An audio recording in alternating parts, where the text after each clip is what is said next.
ሰላም ተመልካቾቻችን ከጂኤምኤም ቴሌቪዥን ወደ እናንተ የሚቀርበው የቤተሰብ ፕሮግራማችን ተጀምሯል። አብሬያችሁ ቆይታ ማደርገው አዘጋጅና አቅራቢ ቤቴል ታምራት ነኝ። ሳምንት እንግዲህ ከዶክተር ሮባ ጴጥሮስ ጋር የህግ የሰላም ልማት ተንታኝ ጋር ቆይታ አድርገን ነበር። ዛሬም ከሱ ጋር እንቀጥላለን። አብራችሁ እንድትቆዩ በአክብሮት ጋበዝኩኝ።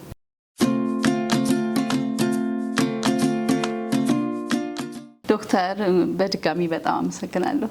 ቴንኪዩ እኔም አመሰግናለሁ። ሳምንት ከጀመርነው እንቀጥላለን። ሳምንት እንግዲህ ስለ ስብዕና አንስተናል። ትውልድ ግንባታ ላይ የቤተሰብ ሚና ምንድነው? ስለ ስብዕና ደግሞ ስናነሳ ሳይንስና መጽሐፍ ቅዱስ ምንድነው የሚለውን አንስተን ነበርና ዛሬ ደግሞ ትውልድ ግንባታ ላይ የማህበረሰብና የሃይማኖት አባቶች ሚና ምንድነው ብለህ ትላለህ? እሺ አመሰግናለሁ። በትውልድ ግንባታ እና በማህበራዊ ትስስር በተለይ በትውልድ ግንባታ የሃይማኖት አባቶች፣ የሀገር ሽማግሌዎች እንዲሁም የማህበረሰብ ሚና በግልጽ ተደንግጓል። በመጽሐፍ ቅዱስም አንዳንድ ጥናት በማህበራዊ ጉዳዮች ላይ ጥናት የሚያጠኑ ምሁራኖችም በግልጽ ያስቀመጡታል እና ሁለቱም በአንድ ላይ ጨፍልቄ በነግርሽ ይሻለኛል። ሳምሶን የሚባለው ሰው በዓለማዊ ብሂል በመንፈሳዊ ብሂል ለባልቆ ያጠናው አይነት ጥናት አለና ምን ይላል? የሃይማኖት አባቶችና ሀገር ሽማግሌዎች በተለይ ብዙ አይነት ሮል ቢጫወቱም ትውልድ በመገንባት ዙሪያ ሮል ቢጫወቱም ሶስት ተጨምቆ ያስቀመጣቸዋል። የመጀመሪያው ግብረገብነት ማስተማር ብሎ ነው የሚናገረው እና ግብረገብ ከየት ነው የሚወጣው ከተባለ ከቅዱሳን መጽሐፍት ነው የሚወጣው። አትዋሽ፣ አትስረቅ፣ አትግደል ብሎ የሚቀመጡ ነገሮች አሉ። በሰውነት መኖር እንዳወራ ነው። በሰውነት መኖር ትውልድ ሰው ሆኖ እንዲኖር ማድረግ እንዲችሉ አውቶሪቲ ያላቸው የሞራል ልዕልና ያላቸው እነኚህ አባቶች ናቸው። በተለይ የሃይማኖት አባቶች ከፍ ያለ የሞራል ልዕልና አላቸው ተብሎ በማህበረሰቡ ተአማኒነት አላቸው። የሀገር ሽማግሌዎችም እንደዛው ናቸው። እንዲያውም በኦሮሞ ባህል ሰማይ እንኳን ቢቀደድ የሀገር ሽማግሌዎች ይሰፉታል የሚል ትልቅ ብሂል አለ። ይሄ ሰማይ እንኳን ቢቀደድ ዳትማች ነው አግዝፎት እንትን የሚሉት እና በሌላውም ፕሮፌሰር መስፍን ወልደ ማርያም ምን ይላል? ንጉስ ቢያጠፋ ሽማግሌዎች ያስታርቃሉ፣ ሽማግሌ ቢያጠፋ ግን ማን ያስታርቋል ይላል። ሽማግሌ የፎከረበት ሀገር በጣም ከባድ ነው። ወጣት የፎከረበት ሀገር ቀላል ነው፣ ሽማግሌ ስለሚያስተካክሉና እነኚህ ሁለቱ ትልቅ የሞራል ልዕልና ስላላቸው የኢቲኬት ጉዳይ የግብረ ገብነት ጉዳይ ያስተምራሉ። ከልምድ ብናይ ሩዋንዳ በ3 ወር ውስጥ ወደ 1 ሚሊዮን ሰው እንዲጨፋጨፍ ያደረጉት የሃይማኖት አባቶች ሮላቸውን ስለረሱና ለሰው ልጅ በረሮ ብለው ታፔላ ስለሰጡ ረጃጅም ዛፍ መቁረጥ ኃጢአት አይደለም ብለው በቤተ ክርስቲያን ስላስተማሩ 10ሩ የሙሴን ሕግ 10ሩ የሁቱ ሕግ ብለው ስለቀየሩ ያን ታህል አንድ ሰው እንዳውም ምንድነው የሚለው ሩዋንዳ ከሰይጣን ጋር ተጨባበጠች የዛን ጊዜ ይላል። ሼኪንግ ዲ ሃንድ ዊዝ ዘ ዴቪል። ይህን የሚለው ሮሚዮ ዲላሪ ይባላል፣ የካናዳ ጄኔራል ነው እና የዩናይትድ ኔሽን ኮንቮይ ይዞ የገባ ነው ሰራዊት እና መኪና የተንገራገጨ ጉም ነበረ። ድንጋዩን አንሱልኝ ብዬ ሳዛቸው ሰራዊቶቼ ሲወርዱ ድንጋይ ሳይሆን የሰው ሬሳ ነበር ይላል። I was feeling as I'm going to the hell ወደ ሲኦል እየሄድኩ ያለው ይመስለኝ ነበር። ሩዋንዳ was shaking the hand with the devil ከሰይጣን ጋር ተጨባብጣ ነበር ይላል። የሃይማኖት አባቶች ዳት ማች እነሱ ካልሰሩ ሀገር ከሰይጣን ጋር እስከተጨባበጥ ድረስ አያችሁ ትውልድ ከሰይጣን ጋር ያልሆነ ባህል እንዲለምድ ወንድ ሆኖ መቀጠሉን ትቶ ጾታ ላስቀይር በሚልበት እሳቤ መርገም የለብንም። የኛ ውጤት ምንድነው ነው? እኛ ምን ኢንቨስት አደረግን? እሺ ፌለሪቲ እኛ ጋር አባቶች ጋር ሲገጥም የሃይማኖት አባቶች የሀገር ሽማግሌ ጋር ማህበረሰቡ ጋር ኮራፕት ሲሆን ማህበረሰቡ ትውልድ ኮራፕት ይሆናል። በዛ ልክ ራሳችንን ማየት። ሁለተኛው የነኚህ ሁለቱ ሚና የግጭት መከላከል ግጭት መከላከል በማህበረሰቡ ውስጥ ሰላምን በመስበክ ማህበረሰቡ አብሮ መኖር እንዳለበት ከብሔር ከቋንቋ ከሃይማኖት ከምናምን ወጥቶ አብሮህነትን የሚያጠነክሩ የኔ ብቻ የሚል ማህበረሰብ ሳይሆን የኛ ማለት የሚችል ማህበረሰብ መፍጠር መቻል አለባቸው እንጂ ልክ እንደኛ ብሂል ያንቺ ልጅ የኔ ልጅ ከመታ ምች ይምታው የኔ ግን ያንቺን ከመታ ምንም አይምታው ከሆነ መጥፎ ነው። ስለዚህ አብሮነትን ማስተማር ግጭትን መከላከል የሚችል እሳቤ ይዘው ነው ወደ ማህበረሰብ መምጣት ያለባቸው። ይሄ የነሱ ማንዴት ነው ማለት ነው። ሶስተኛው የገላጋይነት ነው። እዚህ ሀገር ሽማግሌ የለም እንዴ ሲባል አልሰማሽም? የሆነ ነገር ሲሆን ማለት ነው። እዚህ ሀገር የሃይማኖት አባት የለም እንዴ ሲባል ሰምተሻል? ሃይማኖት አባትና ሀገር ሽማግሌ አንደኛው ኢቲኬት ነው፣ የግብረ ገብ ነው፣ ሁለተኛው ግጭት መከላከል ነው፣ ሶስተኛው የገላጋይነት ነው፣ መገላገል ነው እንጂ እነሱ ሚና ማጣላት አይደለም። ቅድም ብዬሻለሁ፣ ሰማይን እንኳን ይሰፋሉ እስኪል ድረስ ንግግር የተናገረላቸው ብየ ደርገገይ ሲት ደንፌ ኢራጎዳ እትጎዳኒ ይላል ኦሮሞ። ብየ ጃር ሲት ደንፌ ገሩ ኢራጎዳኒ ይላል። ሽማግሌ ወጣት የፎከረበት ሀገር ሂድና ኑርበት፣ ሽማግሌ ያረጋገዋል። ሽማግሌ የፎከረበት ሀገር ግን ቶሎ ጓዘን ጠቅለ ከዛ ይውጣ ይባላል። ማንም የሚያስታርቀው የለም። የገላጋይነት ሚናው የሽማግሌ ነው፣ የሃይማኖት አባት ነው። መጽሐፍ ቅዱስም ለነሱ ነው ስታተሱን የሰጠው። ቅዱስ ቁርአንም ለነሱ ነው ያንን ስታተስ የሰጠው። ሁለቱም ቅዱሳን መጽሐፍቶች ያንን ነው የሚያወሩት። ስለዚህ ማህበረሰባችን በዛ ልክ ነው እነሱን እንደንትን የሚያየው። እነሱ ግን ያንን ቦታ የማስጠበቅ የነሱ ማንዴት ነው ብዬ ነው ማስበው። ወደ ማህበረሰቡ ስመጣ ግን የማህበረሰቡ ሮል ድሮ ጥሩ እንትን ነበረ። ልጆች ሲጣሉ እኛ ስንጣላ እናቶች ይቆነጥጡን ነበር እና ብለው ይገርፉን ነበር። ትምህርት ቤት ይሄ ታይቶ ነበር አስተማሪዎቻችን የሚገርፈው። ዛሬ ላይ እሱ ነገር የለም። ልጄ ምን አገባሽና ነው የምትናገሪው ይባላል። ሁለተኛ ደግሞ ልጇ ፊት ቁጭ ብላ ወይ ልጁ ፊት ቁጭ ብሎ አባት ይዋሻል።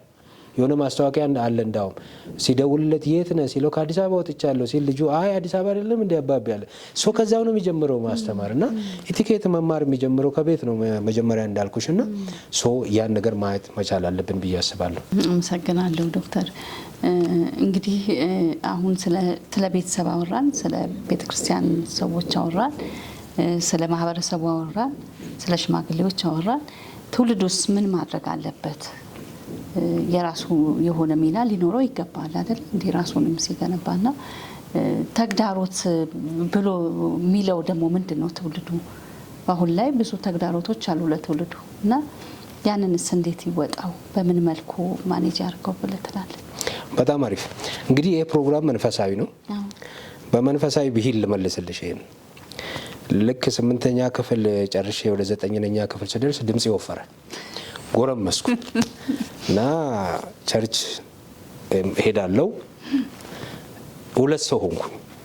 ይሄ ባህሪ መጣብኝና 2 ሰው ሆንኩኝና በጣም ወደው ፓስተር አለና ሄጄ ነገርኩት።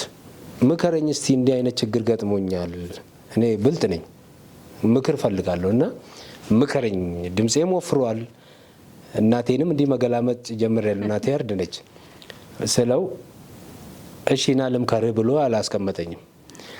ሰለሞን ይምከር አለኝ። ጠቢቡ ሰለሞን። ምን ማለት ነው አልኩት። ሰለሞን ይምከርህ ምን ማለት ነው ስለው ይኸውልህ አሁን ሰለሞን የለም አልኩት። አለ ሰለሞን ይምከርህ አለኝና ትሄድና አለኝ የመኃልየ መጽሐፍ ታነባለህ መጀመሪያ አለኝ። ጨርሰው አለኝ። ምሳሌ ትቀጥላለህ አለኝ።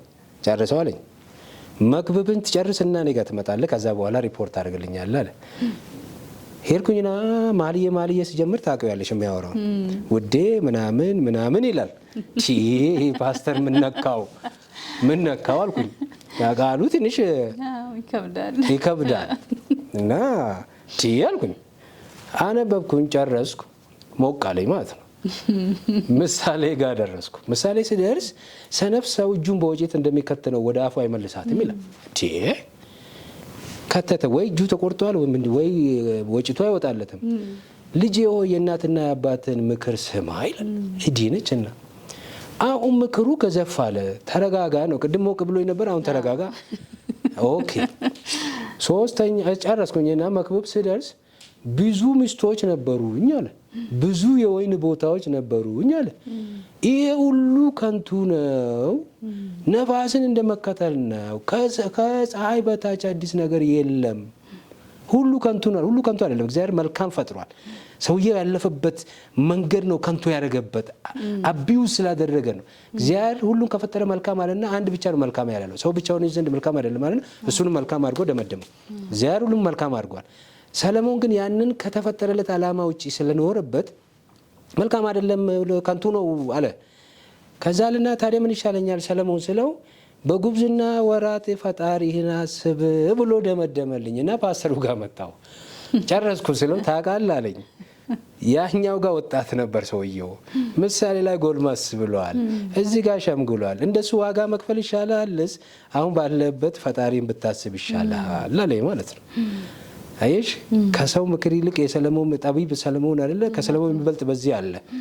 አሁን ደግሞ ትውልዱ ሰለሞንን መስማት የለበትም። ዋት ጂሰስ ወስዱ ምን ነበር ሲያደርግ የነበረው? ኢየሱስ ያንን እድሜ አልፎታል።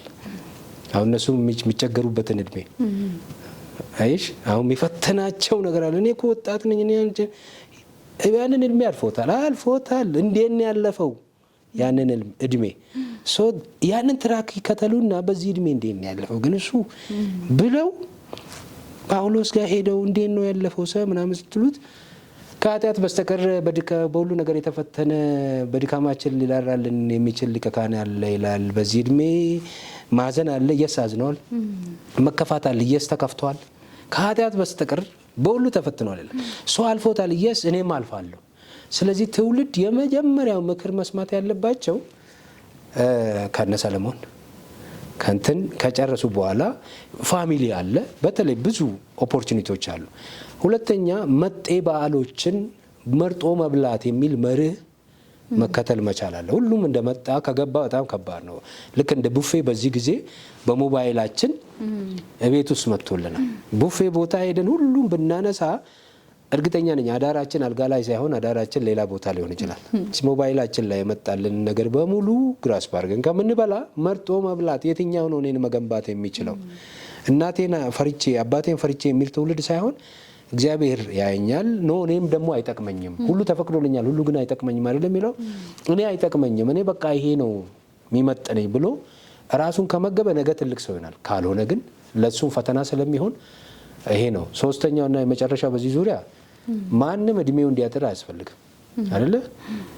ልጅ ወይ እናትና አባትን አክብር እድሜ ይረዝም ዘንድ ይላል። እድሜ ማራዘሚያ ነው እና ይሄኛው እንደ ይሄን ኪኒን ቢወስዱት ደስ ይለኛል። ወጣቶቹ እናትና አባታቸው የሚሉትን ሰምቶ እነሱን አክብረው እድሜያቸውን ማራዘም መቻል አለባቸው ብዬ እመክራለሁ። ይሄን ያለኝ በዚህ ዙሪያ። ከዚሁ ጋር አንተም ነካክተዋል። ሶሻል ሚዲያ ወጣቱ ላይ የሚፈጥረው ተጽዕኖ አለ እና አሁን ላይ በጣም በጣም በጣም ከምንም በላይ እሱ ነው። ድሮ ያቻ ግፊት ይባላል፣ አሁንም እንዳለ ሆኖ ግን የበለጠ ደግሞ የሶሻል ሚዲያው ነው በጣም ተግዳሮት እየሆነበት ያለው ነው ብዬ የማስበው። ጠቃሚ ነው ግን ደግሞ በግልባጩም ደግሞ በጣም ችግር እያመጣ ያለ ጉዳይ ነው። ሶሻል ሚዲያ በራሱ ክፉ ነው ብዬ አላምንም። በጣም ይጠቅማል፣ ኢንፎርሜሽን ያቀብሉናል። ድሮ ሽማግሌዎች ሬዲዮ ይዘው ውጭ ላይ ቁጭ ብለው ጎርጉሮ የሆነ ሚዲያ እንትን ሰምተው ከሰሙ በኋላ ለእኛ ይነግሩናል። ዛሬ ዓለም እንዴት ነች? ከዛ ወይ ይጨምሩበታል ወይ ይቀንሳሉ። ብቻ እነሱን እንሰማ ነበር። ፖስታ ይጻጻፋል፣ በድሮ ስልክ ይደወል። ዛሬ ላይ ዓለማችን ወደ አንድ መንደር መጥታለች። እግዚአብሔር ስሙ ይባረክ። ይሄ በራሱ ኃጢአት አይደለም፣ እግዚአብሔር ለሰው ልጆች ከሰጠው እውቀት ነው ብዬ ነው የማምነው። ሶ ጋድ ኢዝ ኤ ጋድ ኦፍ ኖውሌጅ። ያ እውቀት አያድንም። በመንፈሳዊ ቋንቋ ነው ማወራሽ። መዳን የሚባለው የሚያድነው ኢየሱስ ነው። ስለዚህ እኔ እንደ ኖስቲዝሞች ኖሌጅ ፕላስ ክራይስት ኢዝ ኢኳል ቱ ሳልቬሽን የሚሉ ፕሪ ክርስቲያኒቲ ከነበሩ የቆሮንቶስ ቤተክርስቲያንን ሲበጠብጡ አንድ ቀን በመንፈሳዊ ብሂል መጣልሻለ፣ ችግር የለውም። እንደዛ አይነት ሳይሆን እውቀት መልካም ነው፣ ነገር ግን እንዲያገለግለኝ ነው እንጂ እንዳገለግለው አይደለም ማለት ነው እውቀት። ስለዚህ ለመንፈሳዊ ስራ መዋጀት እንችላለን። ለህይወት ጉዳይ ሶሻል ሚዲያ መዋጀት እንችላለን። ለእውቀታችን መዋጀት እንችላለን። ለፐርሰናል ቢልዲንግ፣ ለካፓሲቲ ቢልዲንግ፣ ለቢሄቨር ቢልዲንግ ልንጠቀምበት እንችላለን። ነገር ግን በአንዱ ፎን ውስጥ በአንዱ ስልክ ውስጥ መዓት ነገር ነው የሚመጣው። ብዙ ሂድን የሆኑ አጀንዳ ይዘው የመጡ ሂድን ፍሮም ሂማኒቲ የሚባል ዌብ አለ። ከዛ ሁሉ የሚመጡ ሰዎችን ለመጨረሻው ጥፋት የሚያዘጋጁ ብዙ እንትኖች አሉ። ትውልድ በፋሽን፣ ትውልድ በዘመናዊነት፣ ትውልድ ይሉኝታን ጥሎ እንዲኖር የሚያደርጉ ይሉኝታ ኋላ ቀር ነው ይሉኝታ ብለው ኢንዲቪጁዋሊዝም የሚያቀነቅኑ ይሉኝታ አያስፈልግም የሚሉ ሰዎች ፕላትፎርም አላቸው። ትውልድ ብቻውን አውርቶ ብቻውን እንዲሞት ብቻውን በዚህ ዓለም ላይ ሰው እንደሌለው ሰው መሀል ቁጭ ብሎ ሰው እንዲጠማው እንዲያደርጉ እና ራሱን ሱሳይድ አድርጎ መጨረሻ ላይ ለጠላት ራሱን እንዲገብር የሚያደርጉ ብዙዎች አሉ። መርጦ መብላት መቻል አለባቸው። ይሉኝታ ያስፈልገናል። ባይዘወይ ይሉኝታ ኢትዮጵያዊ ነው የሚሉ ሰዎች አሉ። ይሉኝታ ኢትዮጵያዊ ብቻ አይደለም፣ እግዚአብሔርም ይሉኝታ ያውቃል። እውነት ያውቃል። ለምሳሌ ልጥቀስልሽ። ጌታ ኢየሱስ ክርስቶስ ደቀ መዛሙርቱን ሰበሰበና ሰዎች የሰውን ልጅ ማን ይሉታል? ይሉኝታ ነው። ይሉኝታ ማለት ምን ይሉኛል ሰው እኔም ምን ይለኛል ነው። ምን ይሉታል ሲል አንዳንዱ ኤልያስ፣ አንዳንዱ እንደዚህ ይሉሃል ምናምን ብለው ካወሩ በኋላ እሺ እናንተስ ሲል ሁሉም ዝም አሉ። አሁን እነሱ ዲፋይም ጴጥሮስ የእግዚአብሔር ልጅ ክርስቶስ ነው አለው። ሰው ይሉኝታ ነው። ሰው እኔ ምን ይለኛል? እንግዲህ ኢየሱስ ይሉኝታ ካወቀ እኛም ይሉኝታ ማወቅ፣ ሰው ምን ይለኛል፣ ፈጣሪስ ምን ይለኛል፣ አእምሮስ ምን ይለኛል የሚለውን ሶሻል ሚዲያን ስንጠቀም በዛ ልክ ብንጠቀም በጣም መልካም ነው ብዬ ነው የማስበው። አመሰግናለሁ ዶክተር። እንግዲህ ስለ ስብዕና አነሳን። ሰው የተፈጠረለትን ስብዕና ይዞ ሲኖር የሚገጥማቸው ነገሮችና የሚሰራቸው ስራዎች ጥሩ እንደሆኑ ይነገራል። ስብዕናውን ጥሎ ደግሞ እንደ አውሬ ከሰው ጋር ያለውን ግንኙነት ሲያበላሽ፣ ከእግዚአብሔር ጋር ያለውን ግንኙነት ሲያበላሽ አይተናል በመጽሐፍ ቅዱስምና ስለ ሰላም ሲነሳ ይሄ ግዴታ ነውና ሰላም ብዙ ጊዜ ሰዎች ግን ከፖለቲካ ጋር ያገናኙታል።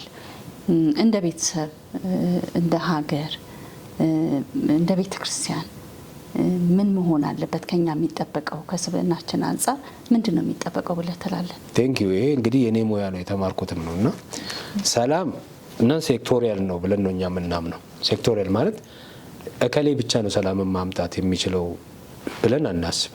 ሰላም ዘርፍ የለውም። ሶ ሴክቶር ማንም ነው የሚሰራው። የመጀመሪያው ሰላም ምንድን ነው ብለን ስናወራ እግዚአብሔር ራሱ የሰላም አለቃ ነው። መጽሐፍ ቅዱስ እንደዛ ነው የሚለው፣ የሰላም አምላክ ይለዋል።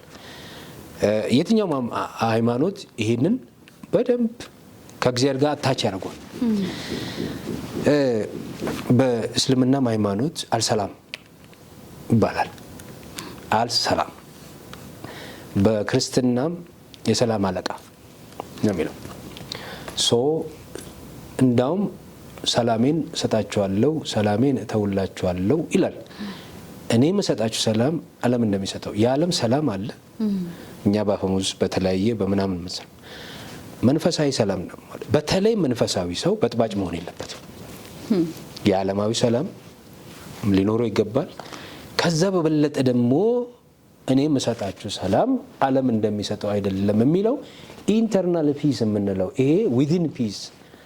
ሰውየው ጤነኛ ከሆነ ከራሱ ጋር ጤነኛ ከሆነ በራሱ ላይ የሚገዛ ከተማን ከሚገዛ ይበልጣል ከሆነ ቅጥሩን የሚያፈርስ እባብ ይነድፈዋል ከተባለ ቅጥር ካለው ሰውየው ማለት ነው።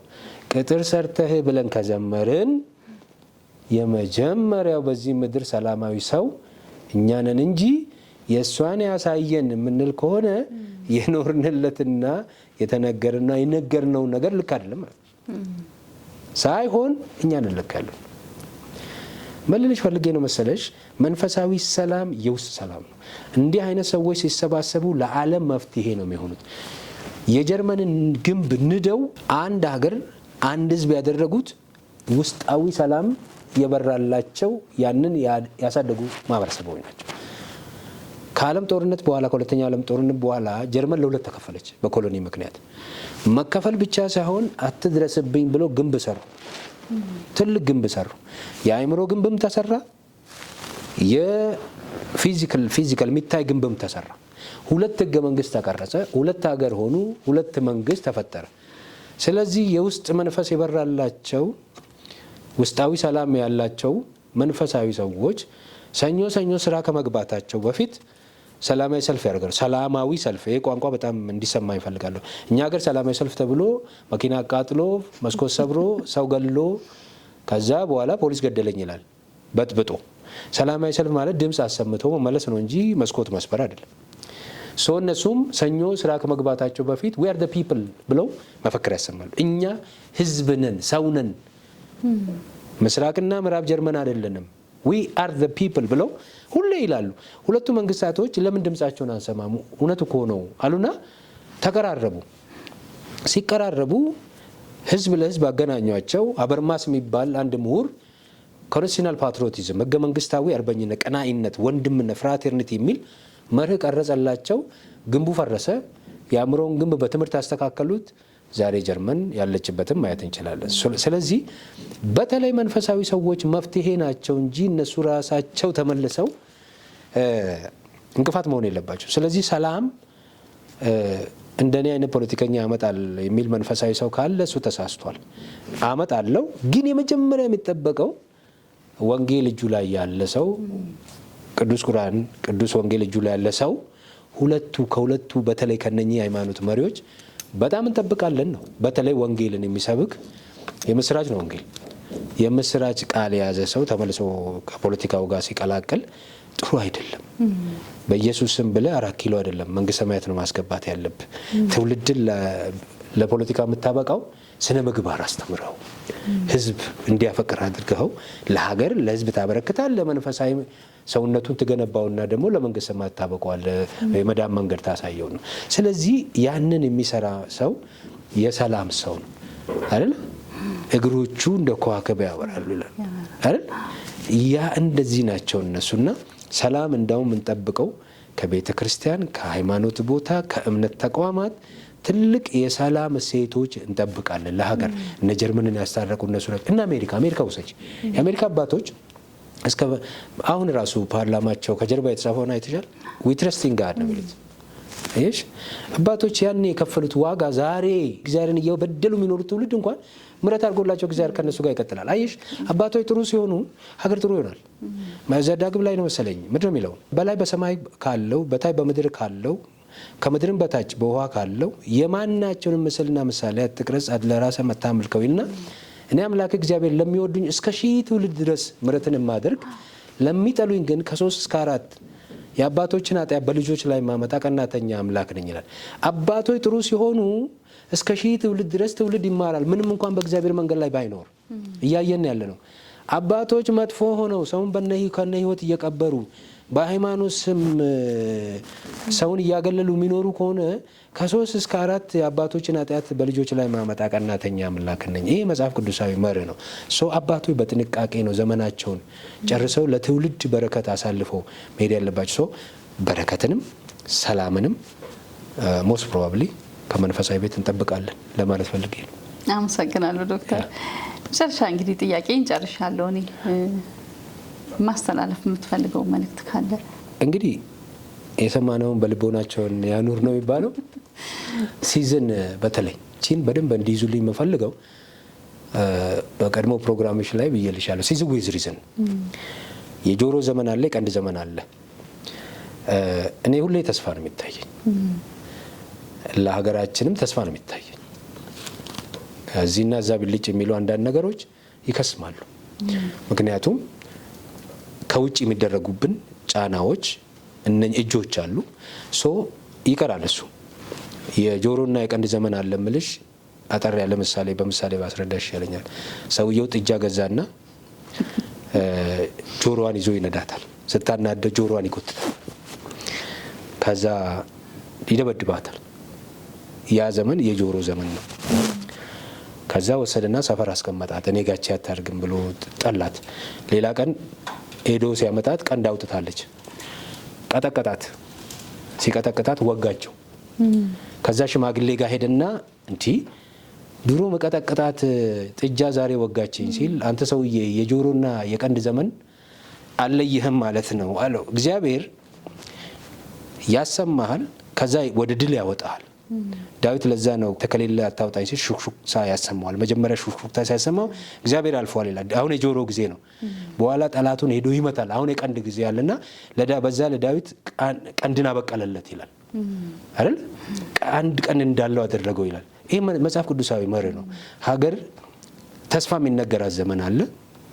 በዛ ዘመን ማንም ጣልቃ ገብቶ እንደፈለገ የሚያደርግበት ጊዜ አለ። የቀንድ ዘመን ደግሞ አለ። እግዚአብሔር አስተካክሎ ድል ለህዝብ የሚያደርግና አይ ቲንክ ሁላችንንም አንድ ሆነን ሰላማችንን ከጠበቅን፣ በተለይ መንፈሳዊ ሰዎች እንደ መንፈሳዊ ከኖርን፣ ፖለቲካና ሃይማኖት ድንበር ለይተን ለሀገርና ለመንግስት መጸለይ ስንጀምር መጽሐፍ ቅዱስ እንደዛ ነው የሚለው፣ ጸልይ ነው የሚለው እንጂ እንትን በላ አይልም። ይህን ልካችንን ካወቅን ለብሔራዊ ጥቅሞቻችን መንፈሳዊ ቋንቋ እናንተኑ ይገናኝብኛል ቅድሚያ ከሰጠን እግዚአብሔርም ለኛ ያግዛል ብዬ ስለማስብ እንደዛ ነው ማስበው። እግዚአብሔር ለሀገራችንም ለህዝባችንም ሰላም ያድርግ። ይሄን ነው የምለው። ለዘላለም ህዝቦቿም ተከብረው ይኖራሉ የሚል ምኞት ነው ያለኝና ይሄን ነው የምልሽ። እና አመሰግናለሁ ዶክተር። ተመልካቾቻችን ከዶክተር ሩባ ጴጥሮስ ጋር የህግና የሰላምና ልማት ተንታኝ ጋር ያደረግነው ቆይታ በዚህ አብቅቷል። እንግዲህ በሁለት ሳምንት ብዙ ትምህርት እንደወሰድን ተስፋ አደርጋለሁ። ሳምንት ደግሞ አዲስ እንግዳ ይዤላችሁ ቀርባለሁ። አዘጋጅና አቅራቢ ቤቴል ታምራት ከእናንተ ጋር ነበርኩ። እስከ ሳምንት ሰላም ሁኑ።